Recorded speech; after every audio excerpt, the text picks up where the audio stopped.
Land of Parent, land of eagle, land that gave us birth and blessing, land that called us ever homewards. We will go home across the mountains. Perpignan Nord, 7 septembre. On va faire un test que vous voyez de visu, le nombre de voitures qui klaxonnent. Et vous calculez vous-même le pourcentage de Français qui soutiennent les gilets jaunes. Allez, on fait un test.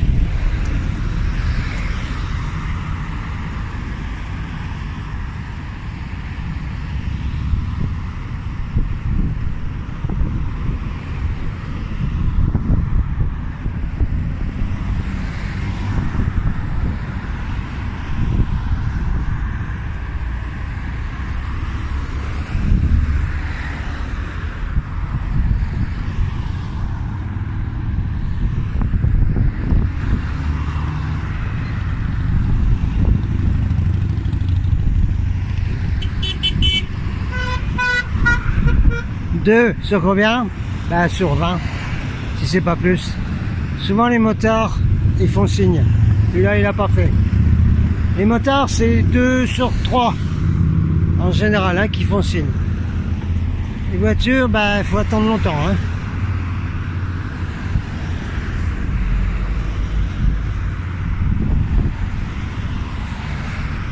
Oui, non? Motard. Non, il fait pas.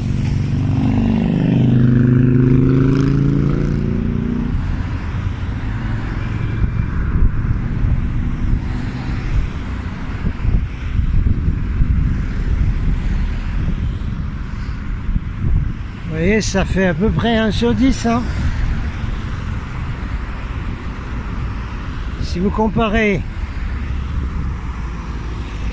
avec Hong Kong, hein, regardez hier par exemple, la manif devant le commissariat de Saint-Edward,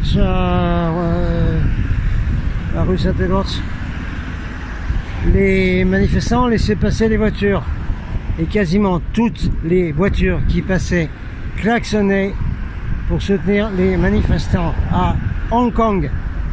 Ici, on est en France avec pas mal de voitures étrangères. Eh ben, il n'y a pas beaucoup. Il n'y a pas beaucoup, il n'y a pas beaucoup, il n'y a pas beaucoup, il n'y a pas beaucoup. Pas beaucoup du tout même. Alors, les chiffres qu'on entend, il ne faut pas trop écouter. Hein. Alors voilà. Maintenant, c'est sûr que ceux qui klaxonnent, ils sont à 100% de cœur avec nous, c'est sûr. Mais seulement, il n'y en a pas beaucoup.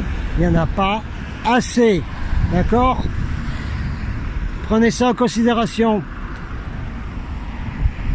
Ça veut dire quoi? Ben, ça veut dire qu'il faut leur parler. Il faut parler en français. Parce qu'ils sont complètement zombifiés, le cerveau lavé par la télévision. Et les faux journalistes. Alors c'est à nous les vrais journalistes à leur expliquer. S'ils ne connaissent rien, ils ne savent rien du tout. Ça fait plus de 20 hein, là. Une. Ah oui, c'est 1 sur 10. Peut-être même pas. On va aller sur l'autre rocade. En général, ça va un peu mieux. Ça va un peu mieux sur l'autre. Ça, vous l'avez. Vous avez preuve en main sous vos yeux. C'est un très gros rond-point. C'est un très gros carrefour ici, puisque c'est la sortie 41-42. L'autoroute A9. Perpignan vers l'Espagne. Et qui remonte vers Lyon. C'est gros ici. Hein, c'est gros. Il y a toujours beaucoup de circulation. Toujours. Et combien nous soutiennent? Comptez-les. Comptez-vous les gens.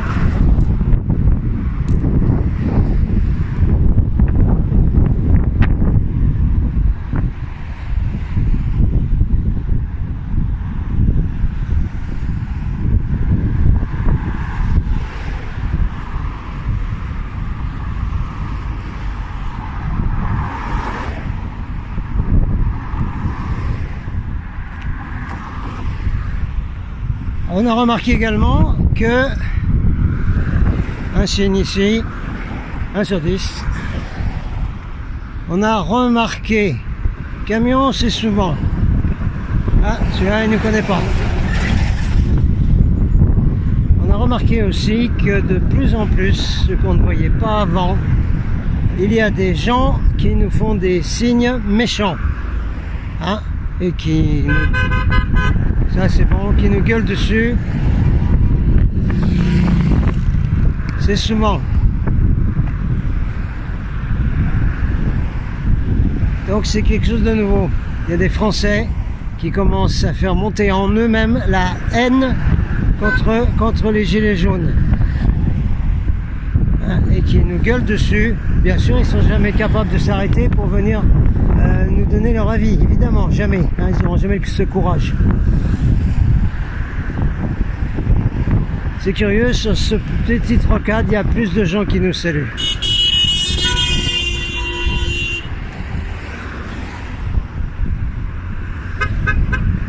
Ça ne doit pas être une question de région, hein, parce que ici vous avez des voitures de tous les départements qui passent, des voitures étrangères, vous avez tout ici.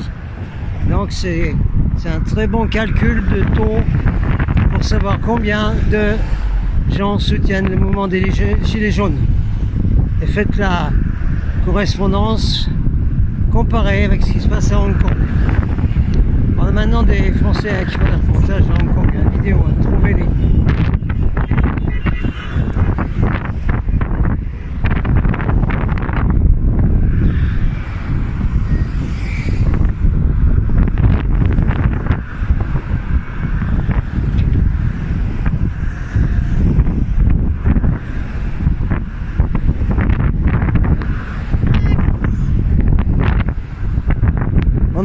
On n'en est même plus à compter le nombre de gilets jaunes sur le pare-brise, hein. Ça n'existe plus, hein. C'est pas pourri ça.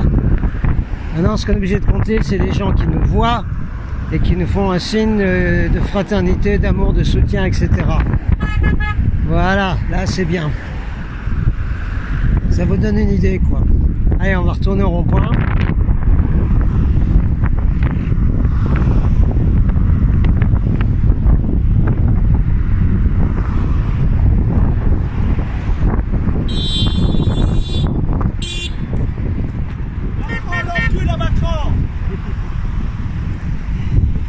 Oui, il a dit ce que tout le monde pense, c'est certain. Ça, c'est sûr.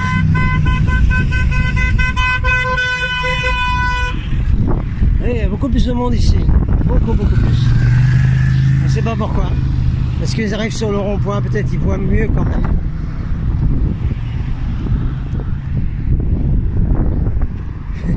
Si là-bas, on va rester un peu là, non? Ouais. Ouais. Non, mais je faisais un compte là. Je filme et puis je dis à tout le monde, faites votre calcul comme ça, le nombre de voitures qui nous soutiennent et qui nous klaxonnent. Mais c'est curieux, il y a beaucoup plus de monde ici hein, qui nous dit bonjour. Ouais, c'est drôle, hein, parce qu'ils nous voient bien peut-être. Ah, c'est pour ça. Les autres, ils sont d'ailleurs. D'accord, c'est pour ça. Ah, les 66, ils nous soutiennent bien, quoi. Ouais, d'accord. Enfin, Languedoc-Roussillon, quoi. Hein? Ouais. Ouais, c'est ça.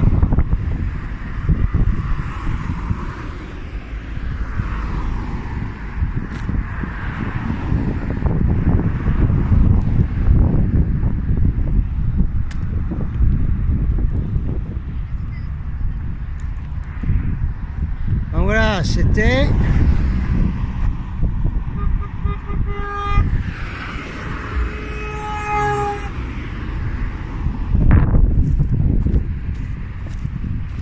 Ah, alors c'est notre Gavroche, il est là. Ouais, on a un petit Gavroche ici qui habite pas loin, qui est tout seul, qui vient ici tout le temps. Il vient tout le temps voir. C'est son endroit, c'est sa famille. Voilà. Alors je vais passer un peu d'équipement là, si jamais ça va pas, mais je crois que ça ira bien aujourd'hui. Yves, monsieur le Parisien. Yves le Parisien. Salut. On n'est plus Parisien, on peut s'installer à Tours. Ça y est. Son village en plus. Voilà notre Gavroche là. Bonjour. On t'appelle Gavroche, hein? Oui. Tu veux comment t'appelles comment? Jérémy? Ouais, on a Jérémy, regardez comme il est équipé. Regardez, gilet pare-balles, le casque, voilà là, hein? Donc la semaine dernière, il y avait Chantal, une dénommée Chantal. Vous voyez qui c'est? Oui. De Toreil. Oui. Vous êtes de Toreil aussi?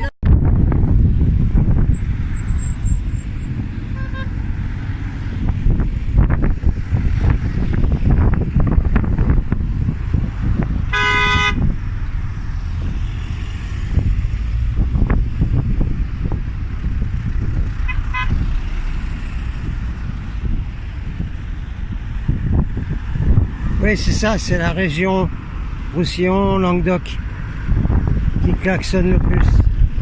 Tout du moins ici, hein, dans vos régions, à vous de faire vos tests.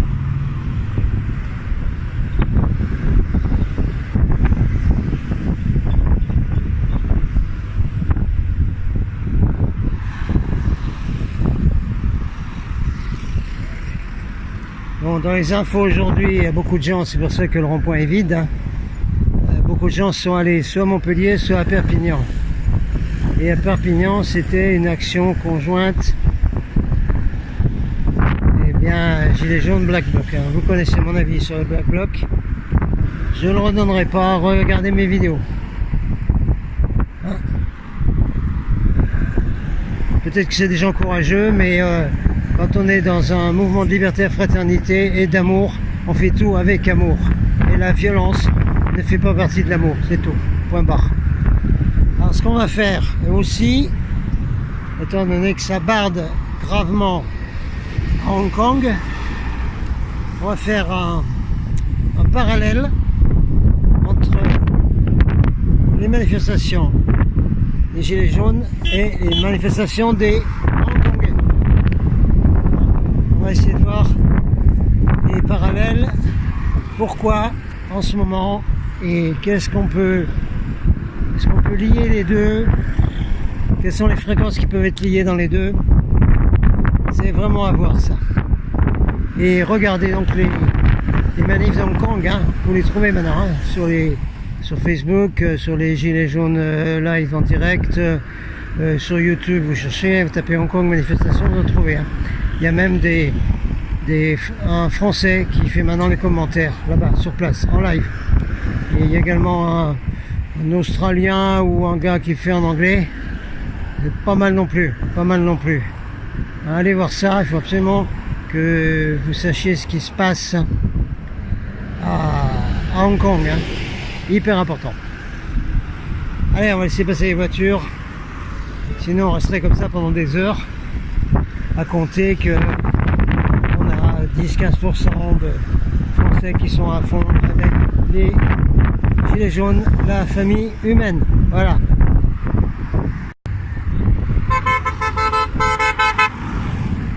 Bon, maintenant on va essayer, au milieu des 10 à 15% qui nous soutiennent, de capter qu'il y ait des gestes méchants, c'est-à-dire du pourcentage de Français qui haïssent les Gilets jaunes et qui ont l'esprit complètement lavé par les autorités et les journalistes journalopes payés par les milliardaires qui ont payé les campagnes des politiques. Là, ce ne sera pas 10%, hein, entendons-nous, hein, les gens qui sont méchants et haineux envers les Gilets jaunes ne doivent pas être nombreux. Le problème, c'est plutôt une majorité de Français qui sont différents. M'en fous, moi, on m'en fout. Moi, je m'en fous. J'ai votre problème, tout ça, c'est des cons, ça, voilà. Ça, ce serait une majorité de Français. Mais regardez-les bien dans les voitures, hein, ceux qui nous regardent de travers, ou qui en s'en foutent complètement, et ceux qui nous font des beaux signes. Hein.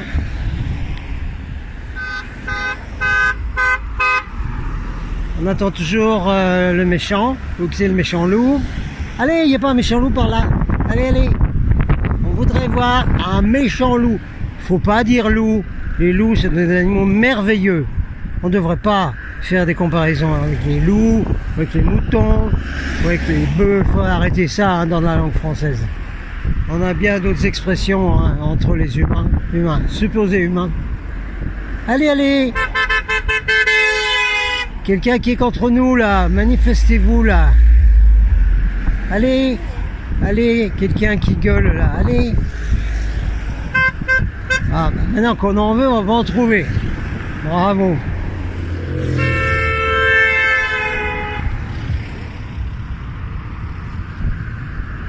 Oui, de ce côté-ci, ça fait grand bien, mais comme on vous a dit, c'est quand même les locaux, hein, ceux-là. C'est les Roussillons, l'Aude. Les 34, c'est ceux du coin, ça. Hein. Alors, pour raison X, ils se tiennent plus. Parce que c'est les gens que je veux, on sait pas.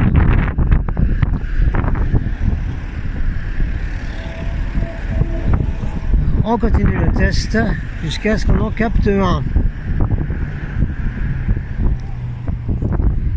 Je dis les motards, hein, c'est souvent 1 sur 3, on va dire, hein, qui se tiennent. Ce qui est beaucoup, hein, si on avait 30% des gens avec nous, ce serait bien. Hein.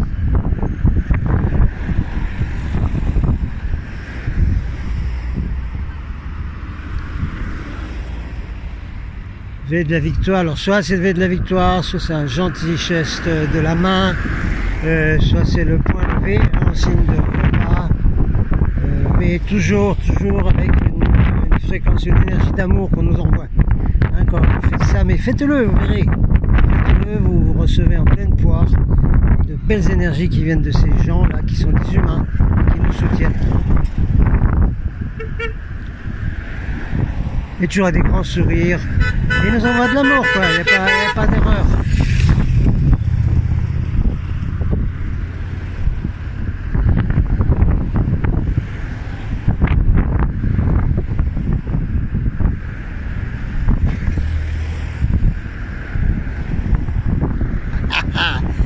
Il avait le gilet jaune sur le pare-brise près du volant. C'est bien. Salut. Salut. Non, on a bien du monde ici. Hein. Regarde, hein. Regardez un peu tout ça. C'est joli quand même. Hein. C'est beau. Ici, c'est vraiment super. Là, vraiment, sur ces 3 cas d'ici, on en plante plein la tronche. C'est vraiment génial. Si toute la France pouvait être comme ça, eh bien, ce serait bon. Hein. On serait bon. On serait tout bon, aucun problème. Hein. Souvent le geste de la victoire. Regardez ça un peu, si c'est pas beau tout ça. Voilà, regardez. Des gentils signes et tout. Bon ben, on n'a toujours pas de gros méchants cornichons. On n'en a pas. C'est bien, c'est bien. C'est bien, ça c'est good. Bon, vous devez en avoir marre de voir les voitures tourner, je vais arrêter. Et puis on fera des commentaires aux situations globales un peu. On en est en ce moment, là, automne 2019, avant l'année 2020. C'est pas bon 2020, hein? Ah bah non. Ah, et 2030 c'est encore pire. 2030 c'est terminus, tout le monde descend du train. Hein.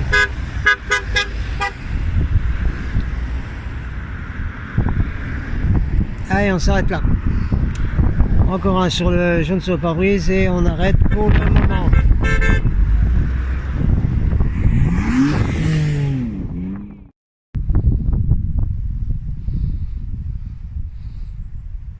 Ah, du buis. Oui, bah ton buis il est complètement bouffé, banane. T'as vu là un peu là? Hein, celui qui s'occupe du sentier botanique là. Vous avez vu votre buis un peu comment il est? Regardez comment il est le buis. Il est mort. Il est mort. Il capote votre buis. Il y a plein de buis qui capotent partout. Oui, certains repoussent. Oui, bon. Mais pourquoi? Mais qu'est-ce que c'est? Mais quoi? Alors, encore de l'enfumage, bien entendu. C'est quoi l'enfumage? Ben, c'est une histoire d'espèce de bugs qui sont arrivés dans un conteneur au Havre, là. À peu près, ils ont d'Orient, hein. Encore un coup de chinois, ça.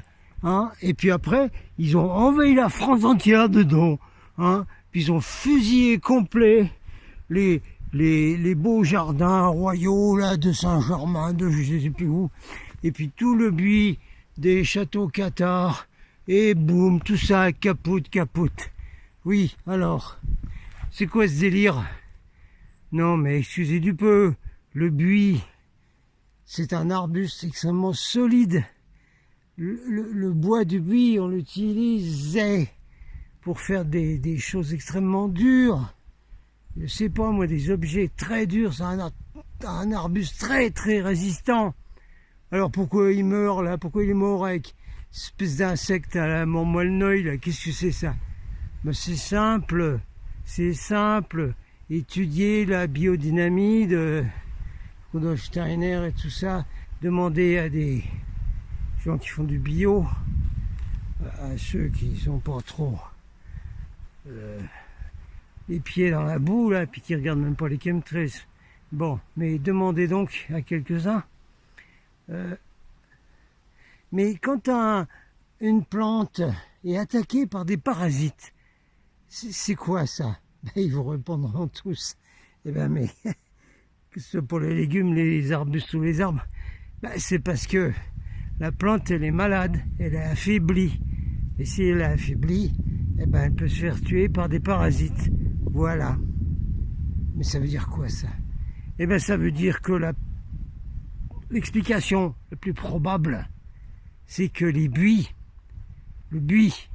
très solide, costaud, c'est du costaud ça, a été affaibli par les épandages hyper toxiques des armées de l'OTAN qu'on appelle les chemtrails. Alors comme le buis était affaibli, eh ben les parasites venus de je sais pas où, de la Chine là, hein, bah, que les Chinois ça. Bientôt ils vont envoyer des petits insectes sur manifester à Hong Kong, c'est ça? Arrêtez vos conneries. Eh ben oui, c'est les chemtrails qui ont affaibli les buis. Pour ça il y en a plein qui sont morts avec des histoires d'insectes. Hein. Ça le fait en Californie avec plein d'arbres qui meurent, qui perdent leur écorce, etc. à cause des chemtrails. Alors après, n'importe quoi peut affaiblir ces arbres, puis ils peuvent en mourir pendant la période. Bon, c'était un aparté comme ça, parce que on vient de voir un écriteau marqué buis, évidemment.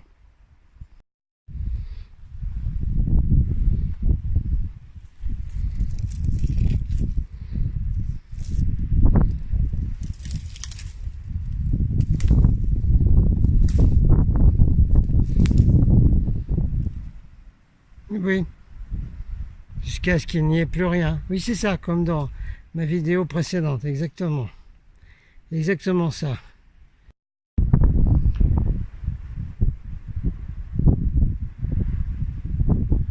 Voilà, canigou ronron. Oui. Tout au fond là-bas, difficile à voir, caché dans les nuages.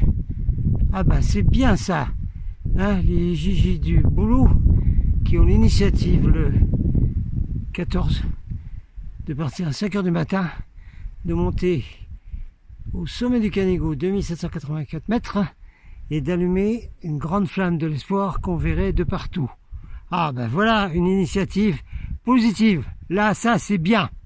Hein? Il y aura des blagues qui vont se payer les 7 heures de grimpette? Sûrement pas, c'est pas le genre. Voilà, initiative que j'approuve totalement. Il faut en faire partout de ça. Partout. Capiche? Bon, on va aller faire un peu de vidéo. Protégé dans les murs de ce vent fou là. D'une forteresse d'un chevalier cathare, Chabert de Berbera, qui était surnommé le lion des combats. Oh ben il nous en faudrait des comme ça. Oui, il en faudrait des comme ça, c'est sûr. Et ceux-là, ils avaient de l'honneur, hein, et de l'éthique. Hein, ils n'étaient pas comme vos bébés là. Bébés, n'importe quoi, mais n'importe quoi. Alors, on va rentrer dans le château, donc forteresse. En demandant permission au gardien. Qui est gardien? Non, il n'y a pas de gardien ici qui va vous faire payer un ticket. Hein. Celui-là, il s'appelle Willem, je n'ai pas payé de ticket, lui. Hein. Mais qu'est-ce que c'est quoi? C'est le fantôme du château. Mais qu'est-ce qu'il raconte là? Mais informez-vous les enfants. Allez sur internet, cherchez toutes les vidéos. Vous les avez vues même sur certaines télés. Les chasseurs de fantômes, avec tout le matériel qu'ils ont aujourd'hui. Vous allez voir ces histoires-là. Donc ici, il y a bien un soi-disant fantôme qui n'est pas un fantôme. Il est gardien, quoi. C'est un ancien cathare qui est gardien ici. Et je sais qu'il s'appelle William. Bon, c'est tout. C'était une anecdote. Allez, on va rentrer dans le château pour faire de la vidéo. Allons-y.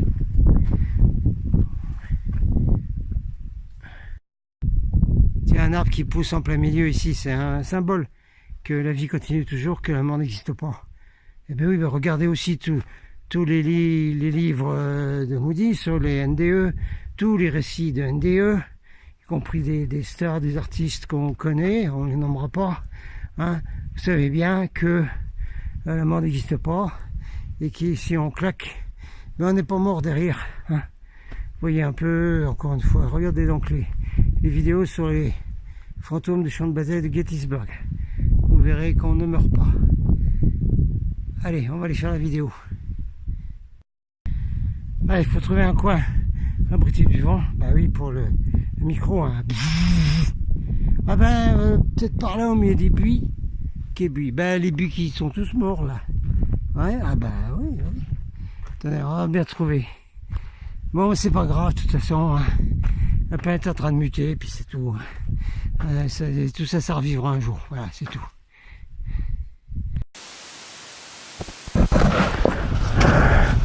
Bon, et c'est ici. Pour ceux qui connaissent les citadelles Cathare, il y a toujours un vent fou dans la citadelle du vertige. Vous savez pas ce que c'est? Que les châteaux Cathare, les forteresses. Oui, il y a un très bon livre de photographie super génial qui s'appelle Les citadelles du vertige. J'ai trouvé ça en bibliothèque. Donc, on est obligé de sortir tout le gros matos parce que là, on a un problème avec le vent d'ici. Je m'en fous, moi, qui s'appelle le marin ou je sais pas quoi. C'est un vent fou, c'est tout. On va essayer de quand même de faire une vidéo comme ça. On va réussir à s'installer. Non mais c'est comme ça avec moi, qu'est-ce que je dis. Ça va le fantôme gardien de château, Guilhem, t'es d'accord? Je peux m'installer à ta porte, c'est bon là, c'est tout bon? Ouais, c'est un copain, T'inquiète pas. Oui, mais c'est compliqué avec moi. Qu'est-ce que je vous dise? Moi, j'aime bien, je suis photographe, je suis journaliste, j'aime bien faire un cadre en extérieur, etc. C'est mon truc, c'est comme ça. Je fais des vidéos comme ça sur YouTube et je crois que ça plaît beaucoup. Voilà, c'est tout. Oh, je vais raconter une anecdote. Oui. Ah oui, il faut, surtout pour la famille et puis pour tous ceux à qui vous faites regarder toutes ces belles choses là, ces belles vidéos, toutes ces informations toutes neuves là, sur le mouvement 2019 là. Oui. Alors, je vous raconte une anecdote. Hein, donc, au milieu de toutes mes aventures de journaliste depuis 40 ans, j'ai fait un stage de JRI, journaliste, reporter d'images. Voilà. Avec des gens de FR3 Montpellier. À Montpellier. Oui, ça se passait à Montpellier. On dit, ça chauffe, ça barde à Montpellier. Oui, j'ai vu ça. Ils m'ont montré ça au rond-point, je sais. Alors, je raconte l'histoire un peu. Hein, les formations donc de caméraman, journaliste reporter d'images, voilà. Alors, on nous avait mis en deux équipes. Hein, et puis, on nous avait dit, on va faire micro-trottoir. Hein. Ouais, j'ai appris le micro-trottoir. Oui, j'en ferai, bougez pas. Alors, vous allez partir au micro-trottoir. Aujourd'hui, nous sommes un vendredi 13. Waouh! Et il y a le marché à Montpellier. Oui, alors vous partez en équipe. Avec la grosse caméra. Alors, à l'époque, c'était un truc abominablement lourd sur l'épaule. On était à deux. Il y avait un gars qui portait donc cette chose abominable sur l'épaule. Et puis, l'autre avait le micro. Voilà. Le micro, c'était des bécanes de FR3, voilà. Marché, voilà. Alors moi, je prenais le micro, puis j'ai interviewé des gens avec le camarade qui tenait donc la grosse caméra là, de télévision, là, oui. Ah voilà, vous allez aller, c'est des gars de FR3, hein, des formateurs de FR3 hein, qui nous disaient ça. Hein. Vous allez sur le marché, c'est vendredi 13. Alors, il y a une équipe qui va filmer, faire des interviews pour nous ramener le maximum d'images et de prises de vue pour qu'on puisse faire un tout petit docu sur tous les gens qui disent que le vendredi 13, c'est de la connerie, c'est des trucs débiles, voilà, c'est débile, voilà. Et puis l'autre équipe, c'est le contraire, vous allez aller sur le marché pareil, vous allez trouver des gens et nous ramener des images et des prises de vue ou qui vont montrer, qu'on va monter pour démontrer que, eh bien, mais le vendredi 13, c'est un très bon chiffre après tout, et il y a beaucoup de gens qui sont d'accord avec ce chiffre, qui aiment bien ce chiffre, etc., etc. Et puis après, une fois que vous aurez ramené vos prises de vue, eh bien, on ira à la salle de montage, et puis on va monter tout ça, puis on va faire 2 docus. Un docu, vendredi 13, complètement négatif, c'est une connerie mondiale, voilà, c'est des barjots, tous ceux qui croient au vendredi 13, ou au chiffre 13. Et puis l'autre, ah ben oui, non, il y a des gens qui sont pas cons quand même, et qui disent que le chiffre 13, c'est quand même pas mal, parce que ceci, cela. Bon, on s'en fout du résultat, c'est pas la question. Donc on a fait ça. Moi, j'étais dans l'équipe qui devait ramener un documentaire positif sur le vendredi 13 et on s'est monté une super belle vidéo, super beau docu qu'on aurait pu passer à FR3, bien sûr, et qui prouvait notre docu à mon équipe, à moi, et ben qui prouvait que les gens qui pensaient que le 13 c'était un bon chiffre ou qui expliquaient pourquoi c'était un bon chiffre, et puis tout, c'était bien. Et puis l'autre équipe, ils ont monté le documentaire complètement négatif pour montrer que c'était les gens barjots. Alors on avait une brave dame qui vendait ses légumes là, et puis qui avait une grosse botte avec plein, vous savez, une botte avec plein d'ail comme ça là. Puis qui secouait sa botte d'ail en disant « Ah ouais non mais le vendredi 13, voilà. Alors on avait 2 possibilités, donc c'était de faire passer à la télé un docu, soit complètement barjot sur le vendredi 13, soit un truc positif. Voilà comment ça marche la télévision. Vous avez compris? À la télévision, par la fenêtre. Vous avez vu en Grèce? Il y a des photos en Grèce. Quand il y a eu les émeutes en Grèce, il y a une rue où plein de gens jettent les télés par la fenêtre qui vont s'écraser au sol dans la rue. Voilà, c'est tout ce qu'il faut faire avec une télé. C'est tout. Vérification de la vie. Voilà, ça va bien avec le micro-trottoir. Hein. Ça vous a plu mon histoire de micro-trottoir? Vous avez compris? Ça y est, c'est passé dans le citron là? Passé? Tout le monde là, votre famille là. Vous avez montré ça à votre famille? Et ils ont capté, ils ont pigé. J'ai pas besoin de vous raconter l'enfumage de France 2 sur les vacances des présidents l'année dernière quand même, non? Hein? Vous montrez Poutine en train de tuer une tigresse. Hein? Alors que c'était un film qui datait de 3 ans avant, parce que Poutine avait fait une association de défense du tigre de Sibérie. Il était venu avec son équipe, évidemment, il s'habillait comme moi, Trix, je vous dis ça, il va en Sibérie, dans la brousse. Et puis lui-même, avec son fusil, avec sa fléchette, il avait endormi une tigresse, il a fait tout ce qu'il y avait à faire pour taguer la tigresse. Puis à la fin, dans le vrai documentaire, on voit Poutine qui fait un bisou à la patte de la tigresse. Voilà. Et qu'est-ce que France 2 a montré? Eh ben, Poutine en train de tuer le tigre en Sibérie. Voilà. Ça y est, vous avez pigé? Alors la télé, ça y est? Elle est pas passée par la fenêtre, la télé encore? Vous la revendez Le Bon Coin, vous revendez votre purée de télé, d'accord? Encore je suis poli. Bon. Alors vous avez vu un peu le taux de gens qui soutiennent le mouvement de liberté de fraternité. Ah. Est-ce qu'il y a des mouvements de liberté de fraternité ailleurs dans le monde? Oui. Où ça? En ce moment à Hong Kong. Ah. Oui, j'ai regardé tard hier soir la manif à Hong Kong de hier soir, ça continue aujourd'hui.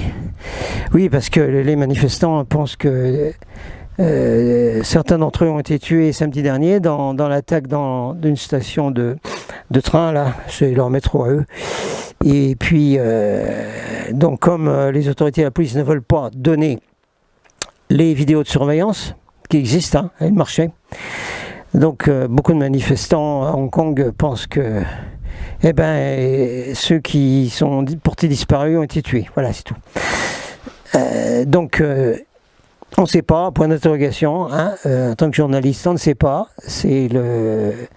On ne sait pas, c'est pas confirmé, mais les manifestants de Hong Kong pensent que ça y est, ils ont des morts, hein, tués volontairement par la police. Voilà. Donc je voulais faire un parallèle entre Hong Kong et la France. Bon.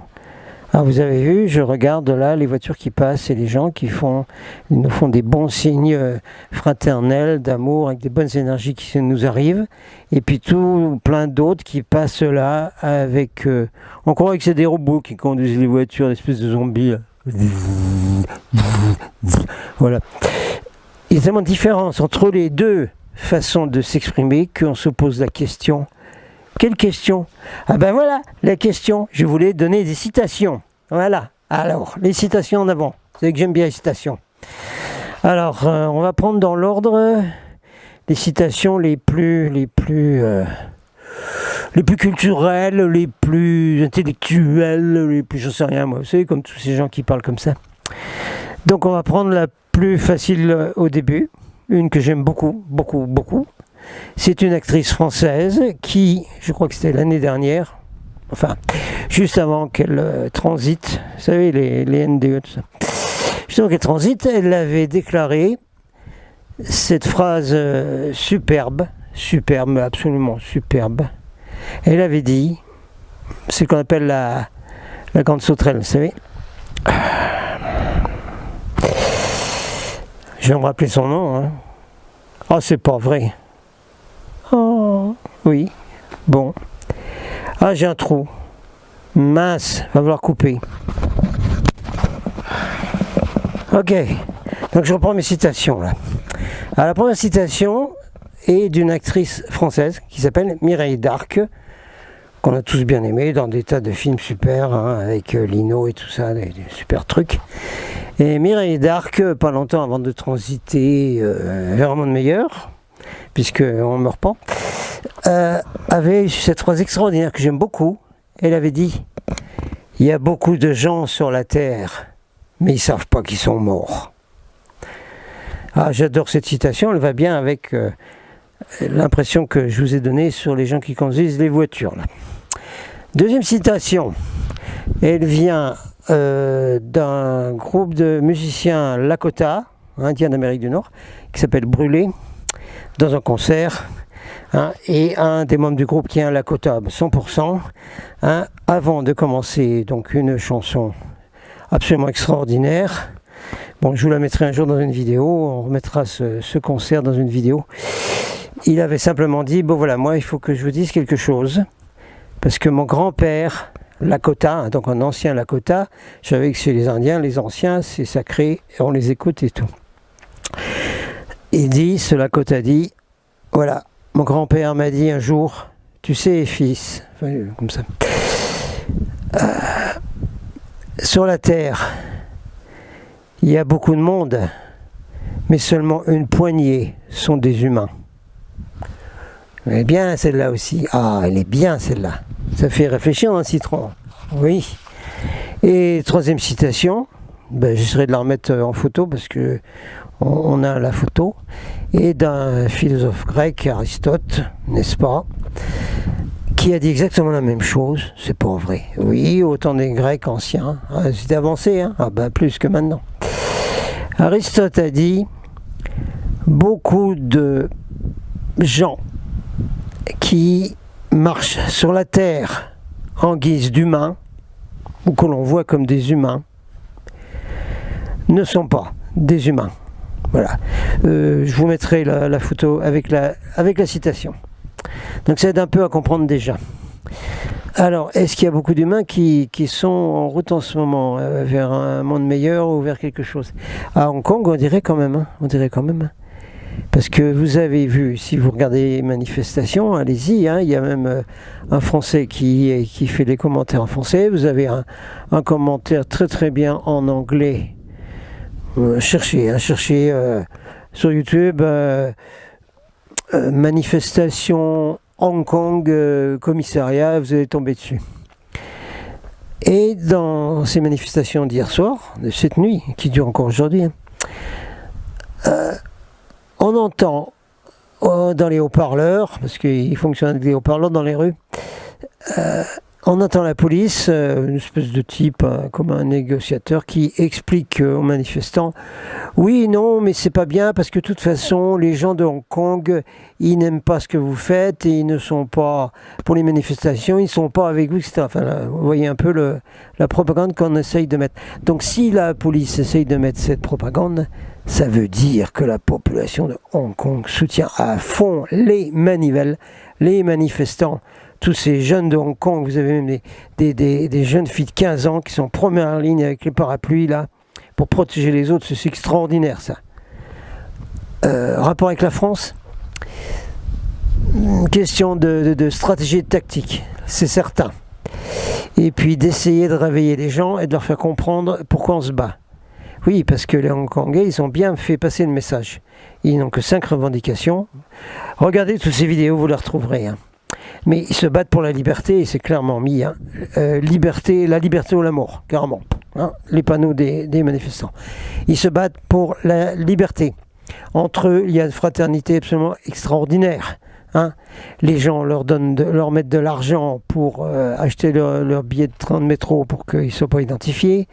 Les gens leur donnent de la nourriture, viennent leur donner de la nourriture. Il y a une organisation extraordinaire dans les manifestations qui est quasiment, comme l'ont dit les... We will go home.